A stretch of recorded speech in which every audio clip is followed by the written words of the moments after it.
welcome back to my channel. Today I'm going to do something a little bit different. Today I'm doing a book review. And the book I'm going to review is The Memo by Minda Hart. The Memo, What Women of Color Need to Know to Secure a Seat at the Table. Minda Hart is an assistant professor at New York University or NYU School of Public Service, and she is well known on the speaker circuit for doing speaking engagements on leadership, on diversity, and entrepreneurship. Several years ago, Minda built a career platform called The Memo that helps Black and brown women, gives them the tools that they need to secure a seat at the table, whether that table is a table in the executive boardroom, a table on a corporate board, or any other type of high-level executive leadership position. So last year, Minda released The Memo. It came out in hardcover, and this just last week, a week ago or so, she released the paperback version. So I bought the book when it first came out in hardcover last September, but at that time, I was a full-time student, a grad student. I was also working full-time, so I did not have a lot of free time to do like any leisure reading. But when I saw a few weeks ago that she was re-releasing the book in paperback version, then I realized it was still sitting on my shelf, and I said, okay, now is a good time. I just graduated a few weeks ago, and I now have a lot of free time to do leisure reading and find other ways to educate myself. So, who this book is for? This book is for Black and brown women who are looking to elevate themselves to executive positions, leadership positions, and also their true allies and success partners. And this was a really excellent book, and I'd like to share just a few tips and few things that she talks about in the book and why it really is a good resource for both Black and brown women and for their true allies and success partners. So as she noted, as Minda noted, like in her book, or if you follow her on social media or check out her website, there are other books in the marketplace on women in leadership, teaching women how to lean in and be successful. But where Minda's book stands out from the other books that are available is for Black and brown women. This is really true. It's a little bit different. Our experiences and our cultural backgrounds makes our experiences in the corporate workplace environment a little bit different. We have to face different types of inequities in the right way. So her book, Minda's book, is a really good tool to help women of color navigate those inequities and be successful in leadership and to be a better leader. So just about 5 or 6 tips from her book. One thing she talks about, she has a whole chapter on office politics and how to GPS your way through them. And one of the things she really delves into is acknowledging the office politics and just some lessons to keep in mind to help you be successful in navigating them, to help you be a more effective leader.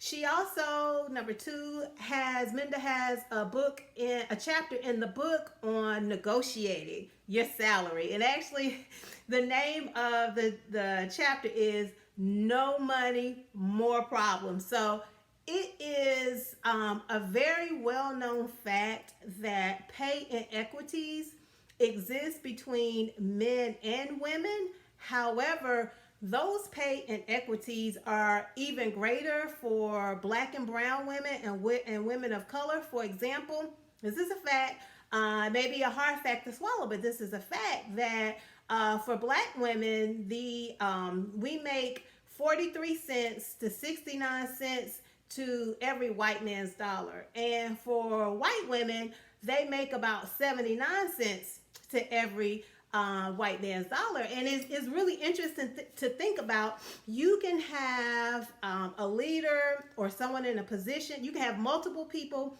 in the same position with the same type of performance, doing the same type of work, having the same outcomes and results, but making widely different, anywhere from one whole dollar all the way down to 43 cents. And that's just not, that's just inequitable.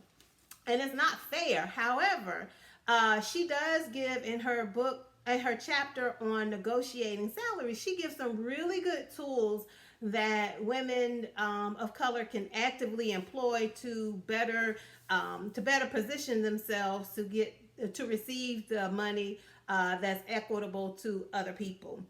She also, number 3, she has a really good chapter on investing in yourself and whether that investment into yourself as a leader could be buying books such as hers, whether it's taking advantage of education opportunities that your employer may have to send you to workshops or additional classes, whether it's listening to career podcasts or even investing in an executive coach or a career coach. And I liken it to athletes such as Serena Williams or LeBron James. As successful as they are and the levels that they have achieved, they still have coaches for success. And as she notes, as Minda notes in her book, being a leader, an executive leader, is no different.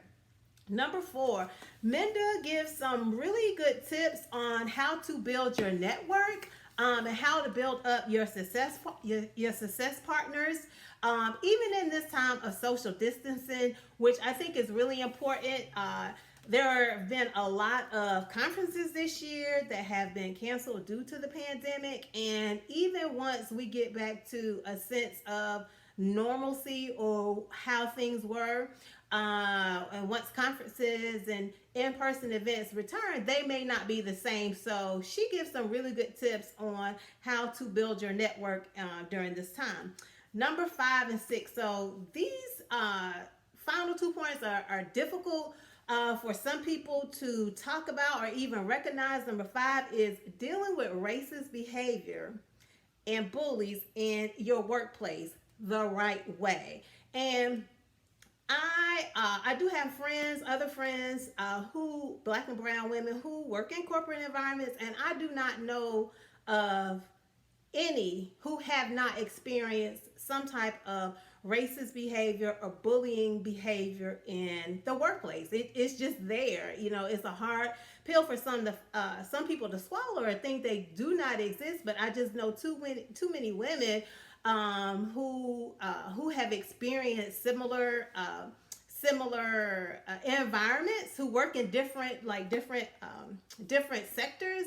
So in her book, she gives some really good tips on, first of all, she shares her experience of working with racist coworkers and working with bullying coworkers, and the things that she did wrong and the things that she should have did or things that she is doing now to handle those type of experiences when they happen. Number 6, this is why I said the memo is for not just black and brown women, but also for people of different cultural backgrounds. She has a whole chapter in her book for her white readers, and talk to them and give them tools and resources on how to be a true ally and a success partner. Things to not do to make black and brown women feel uncomfortable in the workplace. Things around touching their hair, and making comments about that, or other things that are basically microaggressions. Because here's the thing about microaggressions, they're small little cuts, right? And it's almost like death by 1,000 cuts. So when, as a black and brown woman in the corporate environment, and you're dealing with microaggressions on a routine basis, it's just like it can constantly cut into you and bleed you out if you're not careful. So she addresses those microaggressions and situations for her black and brown women readers, but then also for her white readers to really help them recognize behaviors, whether it's verbal behaviors or nonverbal behaviors, and how to be a better success partner for all women in the corporate environment. So at the end of the book, Minda also shares a wealth of resources that can really be used by any person, any woman, not just a black or brown woman, but women of all cultural backgrounds. She shares email templates for various business situations. She shares really good career podcasts. She shares resume tips. She shares emotional intelligence tools and performance assessment tools, so you can really evaluate yourself as a leader and be honest on how you can where your strengths and your weaknesses are, and how and where you can improve. So that's it. That's the book review, very high level. I highly recommend that people, not just black and brown women, but people of all cultures, backgrounds, read this book and just take note of the resources and tools and tips and stories that she has in it. She shares a lot of personal stories from both herself and from her friends. If you check out Minda on social media, or just Google her name, Minda Harts, you can see where many companies over the last year have bought this book for their employees. And she's also gone to speak about diversity and equity and inclusion at various workplaces such as Facebook and Coca-Cola and some airlines and some well-known banks. So this is being recognized that there are some differences in ways to help women of color be successful in the corporate and executive environment. And she's also recently started doing the Memo virtual event. So again, we're in the middle of a pandemic, so it makes it a little bit challenging to have in-person events, but she has started to do virtual events as well that you can attend online. So that's the book review. So what do you think? If you read the book or you've read like excerpts from the book and you have some thoughts, I welcome your thoughts, your comments, and your positive feedback. And you can write them below. And thank you for watching.